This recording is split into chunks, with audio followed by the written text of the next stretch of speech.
أيها الناس اتقوا الله حق تقاته ولا تموتن إلا وأنتم مسلمون.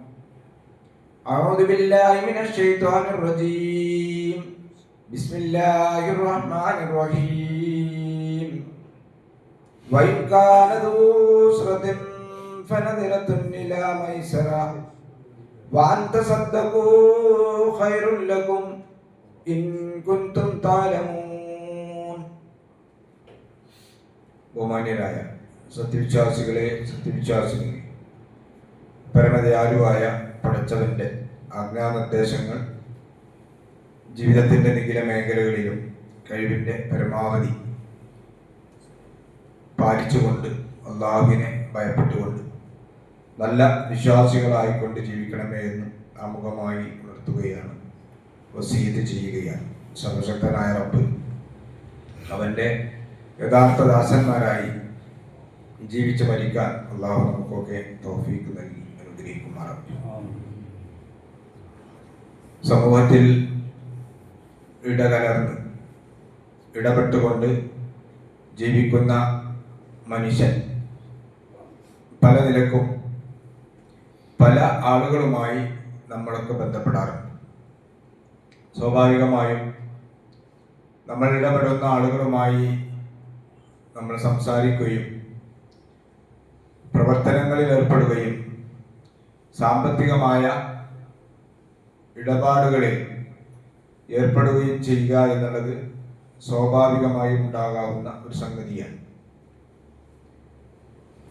അതിലെ ഏറ്റവും കൂടുതൽ നമ്മൾ ഇടപഴകുന്ന ആളുകൾ നമ്മുടെ ബന്ധുക്കളായിരിക്കാം, അയൽപ്പക്കക്കാരായിരിക്കാം, അല്ലെങ്കിൽ നമ്മുടെ സുഹൃത്തുക്കളോ നമ്മുടെ നാട്ടുകാരോ, ഇവരൊക്കെ ആയിരിക്കും നമ്മുടെ സംസാരത്തിലും നമ്മുടെ പ്രവർത്തനത്തിലും നമ്മുടെ സാമ്പത്തികമായ ഇടപാടുകളിലൊക്കെ നമ്മൾ സാധാരണ ബന്ധപ്പെടാറുണ്ട്. ഇവരുമായുമൊക്കെ നമ്മൾ ബന്ധപ്പെടുമ്പോൾ നമ്മുടെ സംസാരങ്ങളിലോ പ്രവർത്തനങ്ങളിലോ ഒക്കെ എന്തെങ്കിലും പോരായ്മകൾ വന്നിട്ടുണ്ടെങ്കിൽ നമ്മൾ അല്ലെങ്കിൽ നമ്മൾ ജീവിച്ചിരിക്കുന്ന സമയത്ത് അവരോട് പോയി പറഞ്ഞാൽ മതി, നീ എനിക്കത് വിട്ടുവീഴ്ച ചെയ്തു തരണം, മാപ്പ് ചെയ്തു തരണം എന്ന് പറഞ്ഞാൽ തീരാവുന്ന വിഷയമേ ഉള്ളൂ. പക്ഷേ സാമ്പത്തികമായിട്ടുള്ള ഇടപാടുകൾ, ആ ഇടപാടുകളിൽ നമ്മൾ അവരോട് മാപ്പ് ചെയ്തു തരണം എന്ന് മാത്രം പറഞ്ഞത് കൊണ്ട് കാര്യമില്ല. ഇടപാടുകൾ പറഞ്ഞു തീർക്കുക തന്നെ വേണം എന്നാണ് ഇസ്ലാം നമുക്ക് പഠിപ്പിച്ചിരുന്നത്. പലപ്പോഴും നമ്മുടെ ഇടയിലുള്ള ബന്ധങ്ങൾക്ക് ഉലച്ചിൽ തട്ടുന്നത് ഈ സാമ്പത്തികമായ പ്രശ്നങ്ങളായിരിക്കും. നമ്മുടെ ഇടപാടുകളുമായി ബന്ധപ്പെട്ടുകൊണ്ട് വാങ്ങുകയോ കൊടുക്കുകയോ ചെയ്ത ആളുകളുമായി കൊണ്ടുള്ള പ്രശ്നങ്ങൾ ഉണ്ടാവുകയും ആ പ്രശ്നങ്ങളുടെ പേരിൽ തെറ്റി നിൽക്കുകയും ചെയ്യുന്നത് നമ്മൾ സാധാരണ കാണാറുണ്ട്. എന്തിനേറെ കടം കൊടുത്ത സംഖ്യ തിരിച്ചു ചോദിച്ചു എന്നതിന്റെ പേരിൽ തെറ്റി നിൽക്കുന്ന ആളുകൾ പോലും നമ്മുടെയൊക്കെ നാടുകളിൽ നമുക്കറിയാം. ഈ സമൂഹത്തിൽ ജീവിക്കുന്ന ആളുകൾ എന്ന നിലയിൽ ആളുകളുമായി സാമ്പത്തികമായ ഇടപാടുകൾ നടത്താതിരിക്കുക എന്നുള്ളത് പ്രയാസകരമായ ഒരു സംഗതി തന്നെയാണ്. പണ്ട് കാലഘട്ടങ്ങളിലും ഒക്കെ ഈ ഇടപാടുകളുണ്ട്.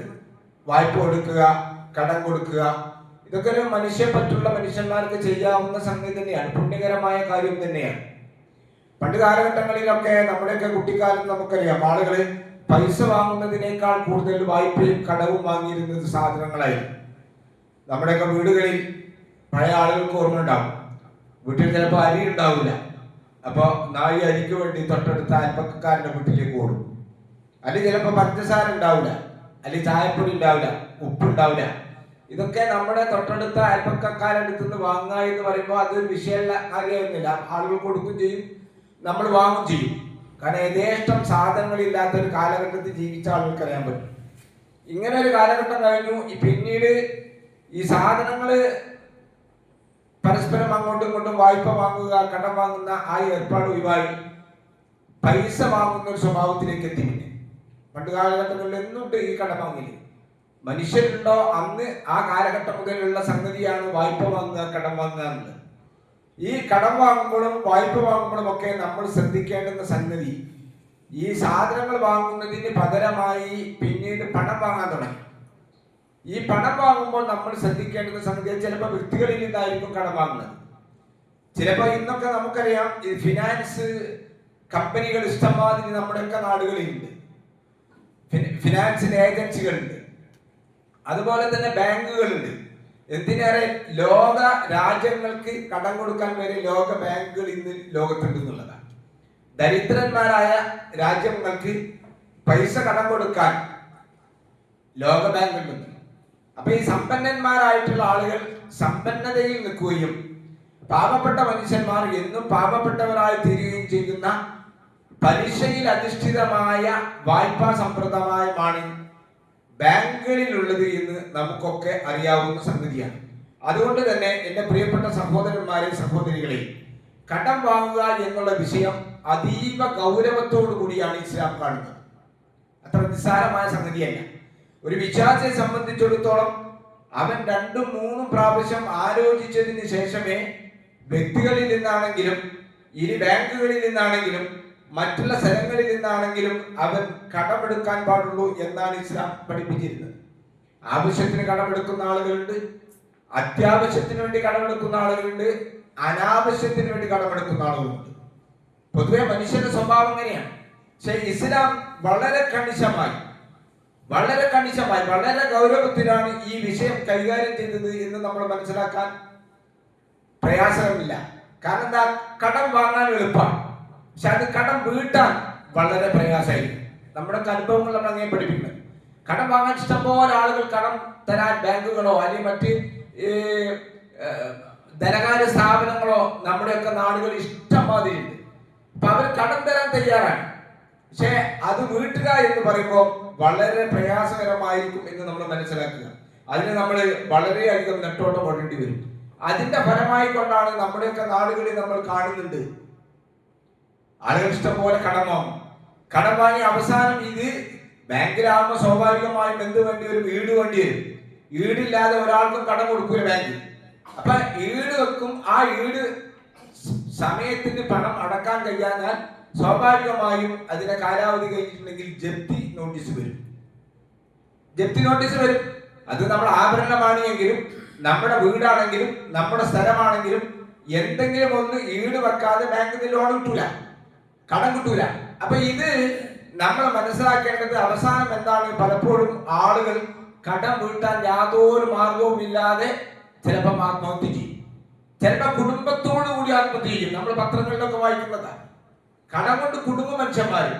അതുകൊണ്ട് തന്നെ ഇസ്ലാം വളരെ കണിശമായി വളരെ കൃത്യമായി ഒന്നാമത് തന്നെ നമുക്ക് പഠിപ്പിച്ചു തരുന്നുണ്ട്. കടം വാങ്ങുമ്പോൾ നന്നായി ശ്രദ്ധിക്കണം, ആലോചിക്കണം. ഇപ്പൊ നമുക്കറിയാം നമ്മുടെ നാട്ടിൽ ഇപ്പൊ ഒരു സംസാര വിഷയമായ സംഗതിയുണ്ട്. നമുക്കറിയാം ഒരു പ്രമുഖനായ വ്യക്തി, അദ്ദേഹം 35 ലക്ഷം രൂപയാണ് ബാങ്കിൽ അടക്കേണ്ട സംഖ്യ. പക്ഷെ അത് സമയത്തിന് അടക്കാൻ കഴിയാത്തത് കൊണ്ട് അത് എത്രയായി അറിയോ? 58 ലക്ഷം രൂപയായി. 58 ലക്ഷം എന്ന് പറഞ്ഞാൽ 23 ലക്ഷം രൂപ പലിശ ഇനത്തിൽ അദ്ദേഹത്തിന് അടക്കേണ്ടി വന്നു. പക്ഷേ ബാങ്കുമായി ഒരു അദാലത്ത് നടത്തി അവസാനം 49 ലക്ഷത്തിന് അദ്ദേഹത്തിന്റെ വീട് ജപ്തി ചെയ്യുന്നതിൽ നിന്നും രക്ഷപ്പെട്ടു. ഇത് നമ്മൾ കേരളം ഇന്ന് ചർച്ച ചെയ്യുന്ന ഒരു വിഷയമാണ്. ഇത് നമ്മൾ ആലോചിക്കേണ്ട ഒരു വിഷയമാണ്. ഇത് നമ്മൾ വിചാരിക്കും അവിടെയല്ല, നമ്മുടെയൊക്കെ പ്രദേശങ്ങളിലുണ്ട്. ഇന്ന് ഇതുമായി ബന്ധപ്പെട്ട ഒരു വിഷയത്തിൽ ഇടപെട്ടുകൊണ്ട് പറയാം, നമ്മുടെ നാട്ടിൽ പോലും 5 ലക്ഷത്തിന് ബാങ്കിൽ നിന്ന് ലോൺ എടുത്ത് അവസാനം 9.25 ലക്ഷം രൂപ ആ 5 ലക്ഷത്തിന് പലിശയായി അടക്കേണ്ടി വന്നു. എങ്കിലേ പറ്റുള്ളൂ. അവസാനം അദാലത്ത് നടത്തിയ ചെറിയ സംഖ്യ അളവ് നൽകി. ഞാൻ സൂചിപ്പിക്കുന്നത് പ്രിയപ്പെട്ട സഹോദരന്മാരെ, സഹോദരികളെ, സാമ്പത്തികമായ ഇടപാടുകൾ നടത്തുന്ന കടമിടപാടുകളിൽ വളരെ കണിശമായി വളരെ കൃത്യമായി നമ്മൾ മനസ്സിലാക്കേണ്ടത്, കിട്ടുന്ന സ്ഥലങ്ങളിലെല്ലാം ലോൺ എടുക്കുന്ന കടമെടുക്കുന്ന ഒരു സ്വഭാവം വിശ്വാസിക്ക് പാടില്ല. മഹാനായ പ്രവാചക സല്ലല്ലാഹു അലൈഹി വസല്ലം പറഞ്ഞു, യൂഫറു ലിശഹീദ് കുല്ലു ദംബിൻ ഇല്ല ദൈന. ഇതിന്റെ ഗൗരവം ആലോചിച്ചു. അള്ളാഹുവിന്റെ മാർഗത്തിൽ രക്തസാക്ഷിയായ ഒരു മനുഷ്യന് എല്ലാ പാപങ്ങളും അള്ളാഹു തന്നെ പുറത്തു കൊടുക്കും. രക്തസാക്ഷിക്ക് എല്ലാ പാപങ്ങളും പടച്ച പുറത്തു കൊടുക്കും. ഇല്ല ദൈന, കടമിടപാട് ഒഴികെ. ഒരു രക്തസാക്ഷിയാണെങ്കിൽ പോലും അയാൾക്ക് സാമ്പത്തികമായി ബാധ്യതയുണ്ട് എങ്കിൽ അള്ളാഹു തആല പുറത്തു കൊടുക്കൂല. ആ മനുഷ്യന് ആർക്കാണോ പൈസ കൊടുക്കാനുള്ളത്, ഹക്കടപാടുള്ളത്, ആ ഹക്കടപാട് തിരികെ തന്നെ വേണം. നിങ്ങൾ നോക്കി, ഒരു മനുഷ്യൻ വിശ്വാസി മരണപ്പെട്ടു, ഒരു മുസ്ലിം മരണപ്പെട്ടു കഴിഞ്ഞാൽ അയാളുടെ അനന്തര സ്വത്ത് ഓരി വെക്കണമെങ്കിൽ പോലും മനസ്സിലാക്കണത്, നമ്മുടെ മക്കൾക്ക്, ആ മക്കൾക്ക് നമ്മുടെ അനന്തര സ്വത്ത് പോലും കിട്ടാതെ വരും. എങ്ങനെ? മിംബാദി വസിയ്യത്തിൻ യൂസാ ബിഹാ എന്നാണ് ഖുർആൻ പറഞ്ഞത്. ഒരു മനുഷ്യൻ മരണപ്പെട്ടാൽ അയാളുടെ അനന്തര സ്വത്ത് ഓരി വെക്കുന്നതിന് മുമ്പ് രണ്ട് കാര്യങ്ങൾ ആലോചിക്കണം. അയാൾ വസിയ്യത്ത് ചെയ്തിട്ടുണ്ടോ എന്ന് നോക്കണം. രണ്ടാമത്തത്, അയാൾക്ക് കടമുണ്ടോ? കടമുണ്ടെങ്കിൽ ആ കടം ഈ അനന്തര സ്വത്തിൽ നിന്ന് വീട്ടിയതിന് ശേഷമേ അനന്തരാവകാശികൾക്ക് മുതൽ കൊടുക്കാൻ പാടുള്ളൂ. ഇപ്പൊ 10 ലക്ഷത്തിന്റെ മുതലാണ് അയാൾക്ക് ആകെ ഉള്ളതെങ്കിൽ, അയാൾ 15 ലക്ഷവും അയാൾക്ക് ബാങ്കിൽ ലോണാണ് എങ്കിൽ, അടച്ചു തീർക്കാനുള്ളതാണെങ്കിൽ, വ്യക്തികൾക്ക് കൊടുക്കാനുള്ളതാണെങ്കിൽ അനന്തരാവകാശികൾക്ക് ഒന്നും അതിൽ കിട്ടൂല. ഇത് കൃത്യമായി നമ്മൾ മനസ്സിലാക്കണം. ഇത് ഖുർആൻ വളരെ കൃത്യമായി നമുക്ക് പഠിപ്പിച്ചു തരാം. മാത്രമല്ല, മഹാനായ പ്രവാചകൻ സ്വല്ലല്ലാഹു അലൈഹി വസല്ലം കടബാധ്യതയുള്ള മനുഷ്യന്മാരുടെ മയ്യത്ത് പോലും നിസ്കരിച്ചിട്ടില്ലായിരുന്നു. നമ്മുടെ സമുദായത്തിന് ഇതിന്റെ ഗൗരവം മനസ്സിലായിട്ടില്ല. പ്രവാചകൻ സ്വല്ലല്ലാഹു അലൈഹി വസല്ലമയുടെ അരികിൽ ജനാസ കൊണ്ടുവന്നാൽ പ്രവാചകൻ സ്വല്ലല്ലാഹു അലൈഹി വസല്ലം ആദ്യം ചോദിക്കുന്ന ചോദ്യം എന്താ അറിയോ? അയാൾക്ക് ദൈനുണ്ടോ, കടമുണ്ടോ എന്നാ. കടമുണ്ട് എന്ന് പറഞ്ഞാൽ പ്രവാചകൻ സ്വല്ലല്ലാഹു അലൈഹി വസല്ലം പറയും, സല്ലു അലാ സാഹിബിക്കും, നിങ്ങൾ നിങ്ങളുടെ കൂട്ടുകാരന് വേണ്ടി നമസ്കരിക്കുക. റസൂലുള്ളാഹി നമസ്കരിക്കൂല. ഇത്രയും ഗൗരവമുള്ള ഒരു വിഷയമാണ്. പക്ഷേ ദുഃഖകരമെന്ന് പറയട്ടെ, നമ്മുടെ സമൂഹത്തിൽ ആളുകൾക്ക് യാതൊരു പ്രശ്നവും കടം വാങ്ങുന്നതിനില്ല. യാതൊരു പ്രശ്നവും, ഒരു പേടിയും ആളുകൾക്കില്ല. അല്ലാഹുവിന്റെ റസൂൽ ഇങ്ങനെയാണ് പറഞ്ഞത്. ഒരിക്കൽ പ്രവാചകൻ സ്വല്ലല്ലാഹു അലൈഹി വസല്ലം മുമ്പിൽ ഒരു ജനാസ കൊണ്ടുവന്നു. പ്രവാചകൻ സ്വല്ലല്ലാഹു അലൈഹി വസല്ലം ചോദിച്ചു, ആ മയ്യിത്തിനെ കുറിച്ചും ഇയാൾക്ക് കടമുണ്ടോ? അപ്പൊ സഹാബികൾ പറഞ്ഞു, അയാൾക്ക് 2 ദീനാർ കടമുണ്ട് റസൂലേ. ആരാണ് നിങ്ങളിൽ നിന്ന് ഏറ്റെടുക്കുന്നത്? അങ്ങനെ കൂട്ടത്തിലുണ്ടായിരുന്ന അബൂ ഖത്താദ റളിയല്ലാഹു അൻഹു പറഞ്ഞു, നബിയെ, ഞാൻ ആ കടം വീട്ടിക്കൊള്ളാം. അങ്ങനെ പ്രവാചകൻ സ്വല്ലല്ലാഹു അലൈഹി വസല്ലം നമസ്കരിച്ചു. എന്നിട്ട് ഹദീസുകൾ വിശദീകരിച്ചുകൊണ്ട് പറയുന്നുണ്ട്. ഹദീസ് പറയുന്നത് അറിയോ? പ്രവാചകൻ സ്വല്ലല്ലാഹു അലൈഹി വസല്ലം 2 ദിവസം കഴിഞ്ഞ് അബൂ ഖത്താദ റളിയല്ലാഹു അൻഹുവിനെ കണ്ടപ്പോ അബൂ ഖത്താദയോട് ചോദിക്കുന്നു, ദീനാറാനി, അല്ല, ആ 2 ദീനാർ നീ കൊടുത്തോ? നീ എന്ത് ചെയ്തു? അപ്പൊ മഹാനായ അബൂ ഖത്താദ റളിയല്ലാഹു അൻഹു പറയാണ്, ഖുൽതു ഇന്നമാ മാതാംസി, നബിയെ, അയാൾ ഇന്നലെയല്ലേ മരിച്ചത്, ഞാൻ ഇന്നലെയല്ലേ ഞാൻ ആ കടം ഏറ്റെടുത്തത്, ഇത്ര തിടുക്കമാണോ?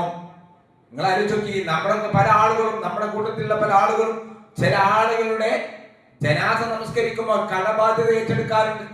അത് വെറുതെ ഒരു സംസാരം കൊണ്ട് തീരുന്ന വിഷയമല്ലത്. ആ കടബാധ്യത ഏറ്റെടുത്തിട്ടുണ്ടെങ്കിൽ ആ മയ്യത്തിന് വേണ്ടി കടബാധ്യത തീർക്കുക, എത്രയും പെട്ടെന്ന് തീർക്കുക. എന്നിട്ട് ഹദീസും തുടരുകയാണ്. പിറ്റേന്നും പ്രവാചകൻ സ്വല്ലല്ലാഹു അലൈഹി വസല്ലം അബൂ ഖത്താദ റളിയല്ലാഹു അൻഹു കണ്ടു. അപ്പോഴും നബി സല്ലല്ലാഹു അലൈഹി വസല്ലം ചോദിക്കുകയാണ്, നബി ആദ്യം ചോദിക്കുകയാണ്, നീ ആ കടം വീട്ടിയോ? ഫഖാൽ, അപ്പോൾ റസൂൽ സല്ലല്ലാഹു അലൈഹി വസല്ലം അദ്ദേഹം പറഞ്ഞു, ഖദ് ഖദൈതുഹാ, നബിയെ, ഞാൻ ആ കടബാധ്യത വീട്ടി. നിങ്ങൾ നോക്കൂ, കടബാധ്യതയുള്ള ഒരു മനുഷ്യന്റെ മയ്യത്ത് നിസ്കരിക്കാൻ റസൂൽ സല്ലല്ലാഹു അലൈഹി വസല്ലം തയ്യാറാകുന്നില്ല. കടബാധ്യത ഏറ്റെടുത്ത മനുഷ്യനോട് അതിന്റെ ഉത്തരവാദിത്വത്തിന്റെ ഗൗരവം റസൂൽ വിശദീകരിക്കാൻ എത്രയും പെട്ടെന്ന് കടം തീർക്കണം. അപ്പോൾ റസൂൽ സല്ലല്ലാഹു അലൈഹി വസല്ലം പറഞ്ഞു, അല്ലാൻ ബർദത്തുഹു, ഇപ്പോൾ ആ മയ്യത്തിന്റെ ശരീരത്തിന് നനവ് കിട്ടി തുടങ്ങി എന്ന് പ്രവാചകൻ സല്ലല്ലാഹു അലൈഹി വസല്ലം വിശദീകരിച്ചു. ഇത് നമ്മൾ മനസ്സിലാക്കുന്ന സഹോദരന്മാരെ, ഒരു കടം ബാധ്യത എന്ന് പറയുമ്പോൾ മനുഷ്യന്റെ സ്വസ്ഥത നഷ്ടപ്പെടുത്തുന്ന സംഗതിയാണ്, നമ്മുടെ സമാധാനം നഷ്ടപ്പെടുന്ന സംഗതിയാണ്. ഇല്ലേ? കടമെന്നുള്ളത് രാത്രിയിൽ നമുക്ക് മനോദുഃഖവും പകലിൽ അപമാനവുമാണ് ഉണ്ടാകുക എന്നാണ് പണ്ഡിതന്മാർ അതിനെ കുറിച്ച് പറഞ്ഞത്. രാത്രി നമുക്ക് ശരിക്കൊരു കടം വാങ്ങിയ ഒരു മനുഷ്യന് കടന്നുറങ്ങാൻ പറ്റില്ല. പകലാണെങ്കിലോ ഈ കടം വാങ്ങിയിരിക്കുന്ന ആളോട്, ആരാണോ വാങ്ങിയത് അയാളടുത്തേക്ക് പോകാൻ, ആ തൊട്ടടുത്ത പീടികയിലേക്ക് പോകാൻ, ആ പരിസരങ്ങളിലൂടെ പോകാൻ അയാൾക്ക് അപമാനമായിരിക്കും കടം വാങ്ങിയിട്ടുണ്ടെങ്കിൽ. ഇത് നമ്മൾ വളരെ ശ്രദ്ധിക്കേണ്ടതുണ്ട്. പ്രവാചകൻ സല്ലല്ലാഹു അലൈഹി വസല്ലം പറഞ്ഞു, കടബാധ്യത ആരെടുത്തുന്നാണോ കടം വാങ്ങിയിരിക്കുന്നത് അതിന്റെ അവധി എത്തിയാൽ അയാൾക്ക് ആ കടം വാങ്ങിയിരിക്കുന്ന ആളോട് ചോദിക്കാനുള്ള അവകാശമുണ്ട്. നിങ്ങൾ ആലോചിച്ച് നോക്കി, നമ്മളൊരു മനുഷ്യന് കടം കൊടുത്തു കഴിഞ്ഞാൽ ആ കടം ഇന്ന ദിവസം തരാ എന്ന് പറഞ്ഞ് അദ്ദേഹത്തോട് ചോദിച്ചാൽ പോലും അദ്ദേഹത്തിന് ദേഷ്യ. സാധാരണ നമ്മുടെ നാട്ടിൽ പറയുന്ന സ്വഭാവമുണ്ട്, കടം ചോദിക്കുമ്പോൾ ഇല്ല എന്ന് പറഞ്ഞാൽ അപ്പോഴൊരു ദേഷ്യം ഉണ്ടാവുള്ളൂ. കടം കൊടുത്തു കഴിഞ്ഞാൽ പിന്നീട് അയാളോട് കൊടുത്ത സംഖ്യ തിരിച്ചു ചോദിക്കുമ്പോൾ അയാൾ കാലാകാലവും തെറ്റുന്ന സ്വഭാവമാണ്. ഇതുണ്ടാകാൻ പാടില്ല. ചോദിച്ചവന്, കടം വാങ്ങിയവന് അത് ചോദിക്കാൻ അവകാശമുണ്ട്. കൊടുത്തവന് റസൂൽ സല്ലല്ലാഹു അലൈഹി വസല്ലം ബുഖാരി ഉദ്ധരിക്കുന്ന ഹദീസിൽ കാണാൻ സാധിക്കും, ഫഇന്നഹു ലിസായിബിൽ ലക്കി മഖാല. ആ അവകാശിക്ക് ചോദിക്കാനുള്ള അവിടെ അവസരമുണ്ട്, ചോദിക്കാൻ അവന് അവകാശമുണ്ട്. കടം ഇന്ന ദിവസം തരാം എന്ന് പറഞ്ഞിട്ട് 10,000-ഓ 20,000-ഓ കടം വാങ്ങിയാൽ ആ ദിവസം അയാളോട് പോയി ചോദിക്കാൻ അയാൾക്ക് അവകാശമുണ്ട്. ഇത് പ്രവാചകൻ സല്ലല്ലാഹു അലൈഹി വസല്ലം കൃത്യമായി നമുക്ക് പഠിപ്പിക്കുന്ന. അങ്ങനെ വരുമ്പോൾ നമ്മൾ ആലോചിക്കേണ്ട ചില സംഗതികൾ, അവധിക്ക് കൊടുത്താൽ സാധിക്കുന്നില്ലെങ്കിൽ അവധി നീട്ടി ചോദിക്കാൻ ഈ കടം വാങ്ങിയവന് അവകാശം അവൻ ചോദിക്കാം.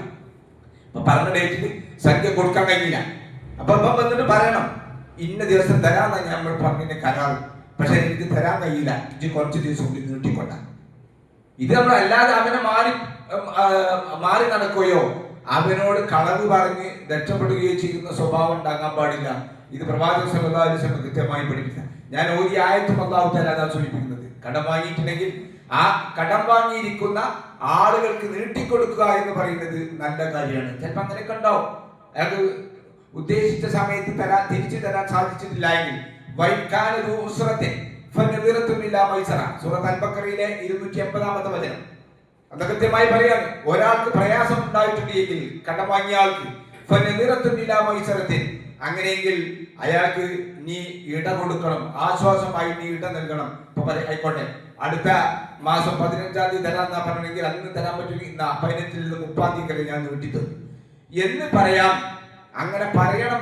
സാമ്പത്തിക ശേഷിയുള്ള ആളുകൾ കടം കൊടുത്തിട്ടുണ്ടെങ്കിൽ എന്ന് വിശുദ്ധ ഖുർആൻ നമുക്ക് പഠിച്ചില്ല. അല്ല, ഇനി നിങ്ങൾക്കത് ദാനമായി നൽകാൻ, വിട്ടുകൊടുക്കാൻ നിങ്ങൾക്ക് തയ്യാറുണ്ടെങ്കിലോ നല്ല കാര്യമാണ്. ആ കടം വാങ്ങിയ ആളുടെ അവസ്ഥ മനസ്സിലാക്കിയിട്ട് അയാൾക്കത് വളരെ പ്രയാസമാണ് എന്ന് നമുക്ക് തോന്നുകയാണെങ്കിൽ, നമുക്കതിന് സാധിക്കുമെങ്കിൽ അങ്ങനെ ഉണ്ടാവുമല്ലോ. ആ കടം നൽകിയിരിക്കുന്ന വ്യക്തിക്ക് അത് വിട്ടുകൊടുക്കാൻ തയ്യാറാണെങ്കിൽ അത് നിങ്ങൾക്ക് നല്ലതാണ്. നിങ്ങൾ അറിയുന്നവരാണെങ്കിൽ.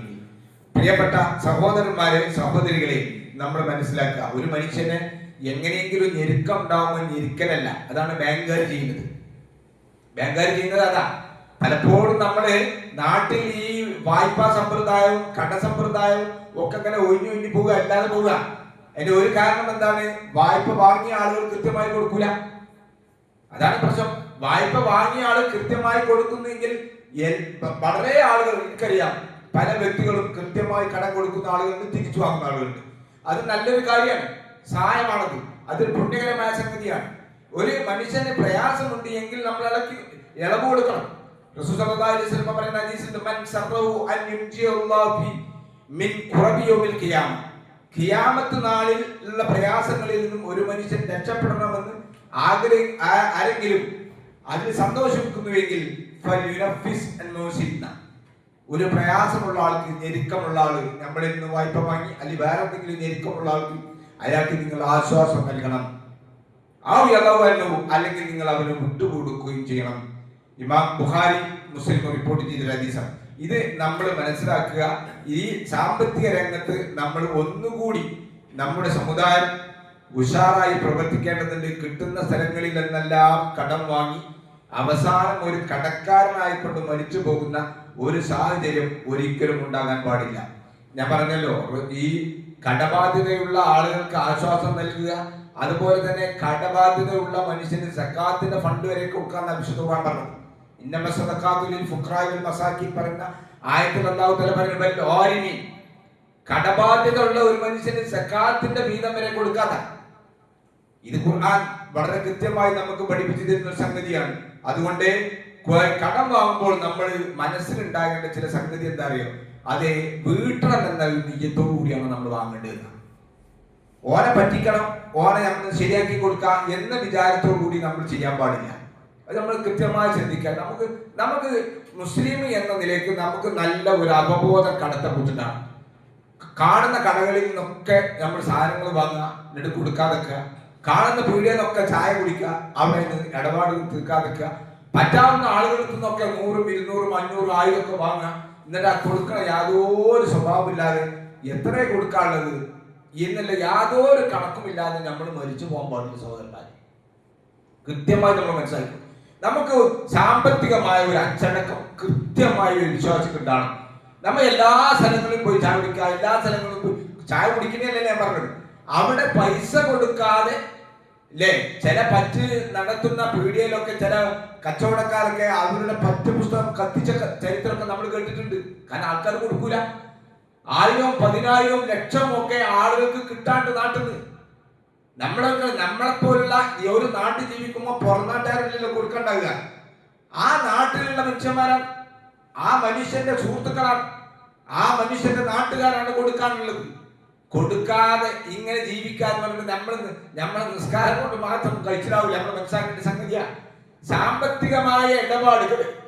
സാമ്പത്തികമായിട്ടുള്ള ഇടപാടുകൾ കൊടുക്കാനുണ്ടെങ്കിൽ കൃത്യമായി ആ മനുഷ്യന് കൊടുക്കുകയോ അയാളുമായി പറഞ്ഞു തീരുകയോ ചെയ്യാതെ നമ്മൾ പരലോകത്ത് രക്ഷപ്പെടൂല. ഇത് റസൂൽ കൃത്യമായി നമുക്ക് പഠിക്കുന്ന സാമ്പത്തികമായ അച്ചടക്കം നമുക്കുണ്ടാകണം. റസൂൽ പറഞ്ഞു, ഒരാളിൽ നിന്ന് വായ്പ വാങ്ങും, ചിലപ്പോൾ വാങ്ങേണ്ടി വരും. വാങ്ങുന്ന സന്ദർഭത്തിൽ അവനിൽ ഉണ്ടാകേണ്ട മനോഭാവം എന്താ? റസൂൽ പറഞ്ഞു, മൻ അഖദ അംവാലൻ നാസി യുരീദു അദാഹ. ആരെങ്കിലും ഒരു മനുഷ്യനിൽ നിന്ന് വായ്പ വാങ്ങി, കടം വാങ്ങി, അവന്റെ മനസ്സിലുള്ളത് എന്താ? യുരീദു അദാഹ, അത് വീട്ടിൽ കൊടുക്കണം, അവൻ എത്രയും പെട്ടെന്ന് കൊടുക്കാമെന്ന മനസ്സോടുകൂടിയാണ് അയാൾ കടം വാങ്ങിയതെങ്കിൽ അള്ളാഹു അയാൾക്ക് അത് വീട്ടിൽ കൊടുക്കും. ഇത് പറഞ്ഞാൽ എന്താ?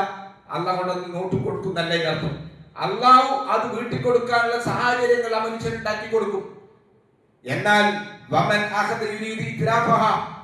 അവര് നശിപ്പിക്കണം എന്ന ഉദ്ദേശത്തോടു കൂടിയാണ്, അവനൊരു പാഠം പഠിപ്പിക്കണമെന്ന് വിചാരിച്ചുകൊണ്ടാണ് ഒരാൾ കടം വാങ്ങുന്നതെങ്കിൽ അള്ളാഹു അയാളെ നശിപ്പിക്കും. ഇത് നമ്മൾ മനസ്സിലാക്കുക. നമുക്കൊക്കെ നമ്മൾ ഓരോരുത്തരും ആലോചിക്കേണ്ട വിഷയമാണ്. ഓരോരുത്തരും ആലോചിക്കുക, പടച്ചോനെ എനിക്ക് കടമുണ്ടോ? എന്റെ കടമുണ്ടെങ്കിൽ ആ കടം ഇന്ന് ഞാൻ മരിച്ചു പോയാൽ ആരാണ് എന്റെ ബാധ്യസ്ഥൻ? നമ്മുടെ കടത്തിന് എന്തെങ്കിലും കയ്യും കണക്കുമുണ്ടോ?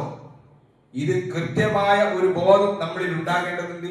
വിശ്വാസികൾ എന്ന നിലയിൽ ഞാൻ ഒന്നുകൂടി ആവർത്തിച്ച് സൂചിപ്പിക്കുന്നത്, കിട്ടുന്ന സ്ഥലങ്ങളിൽ നിന്നൊക്കെ, കിട്ടുന്ന വ്യക്തികളിൽ നിന്നൊക്കെ, കിട്ടുന്ന പറ്റാവുന്ന എല്ലാ കടകളിൽ നിന്നും കടം വാങ്ങി യാതൊരു അതിനൊരു ഇതുമില്ലാതെ, ഒരു നിയന്ത്രണവുമില്ലാതെ കടം വാങ്ങുക എന്ന് പറയുന്നത് ഒരു മുസ്ലിമിന് യോജിച്ചതല്ല.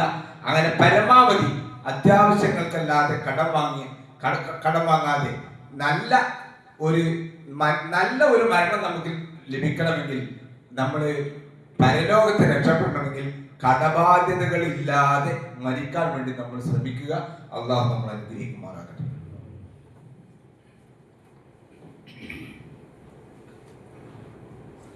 അൽഹംദുലില്ലാഹ് സ്വല്ലല്ലാഹു അലാ മുഹമ്മദി വഅല ആലി മുഹമ്മദ് കമാ സ്വല്ലൈത അലാ ഇബ്രാഹിം വഅല ആലി ഇബ്രാഹിം ഇന്നക ഹമീദും മജീദ്.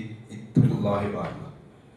സ്നേഹിതകളായ കാരണവന്മാരെ, ജ്യേഷ്ഠാന്യന്മാരെ, സഹോദരികളെ, അള്ളാഹുവിനെ സൂക്ഷിക്കണമെന്ന് ഒരിക്കലൂടെ ഉണർത്തുകയാണ്.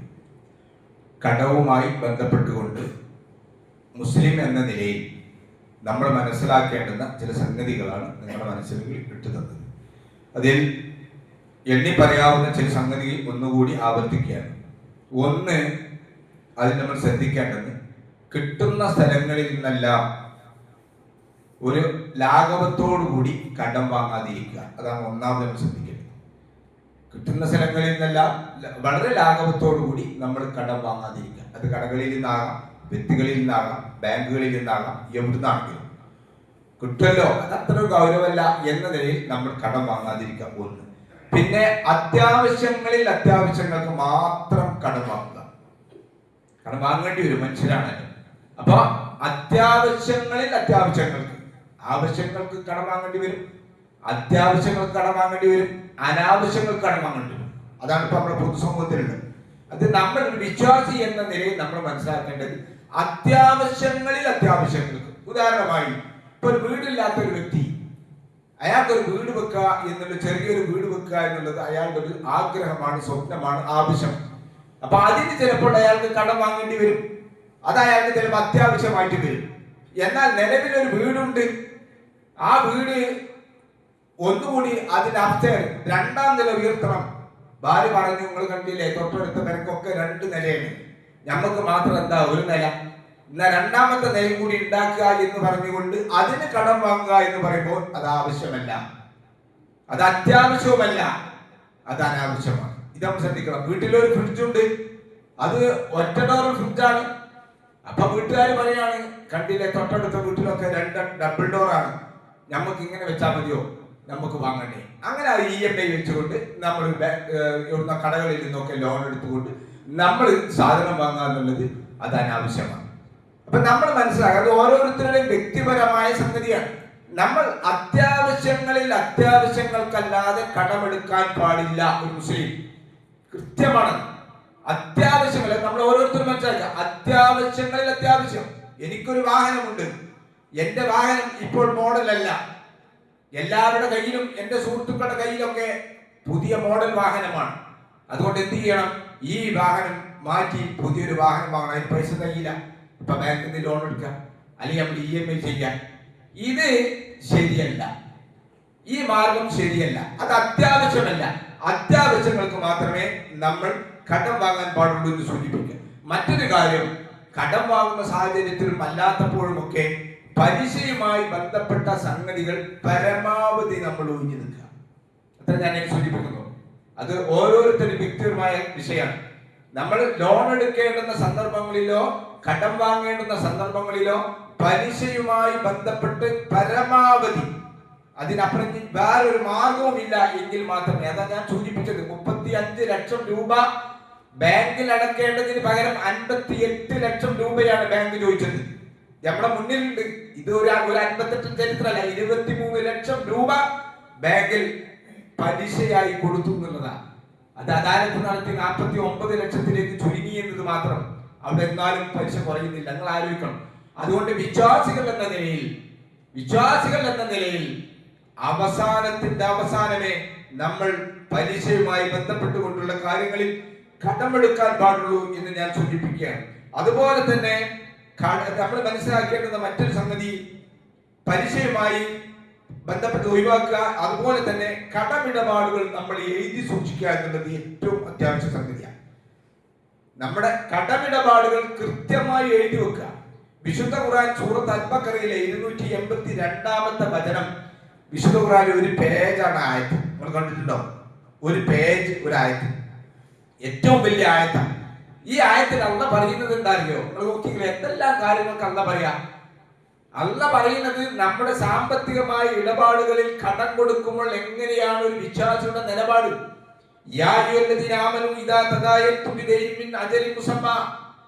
സത്യവിശ്വാസികളെ, നിങ്ങൾ കടമിടപാടുകൾ നടത്തുമ്പോൾ ഒരു അവധി വെച്ചുകൊണ്ടാണ് നിങ്ങൾ കടമിടപാട് നടത്തുന്നെങ്കിൽ നിങ്ങൾ അത് എഴുതി രേഖപ്പെടുത്തി വെക്കണം.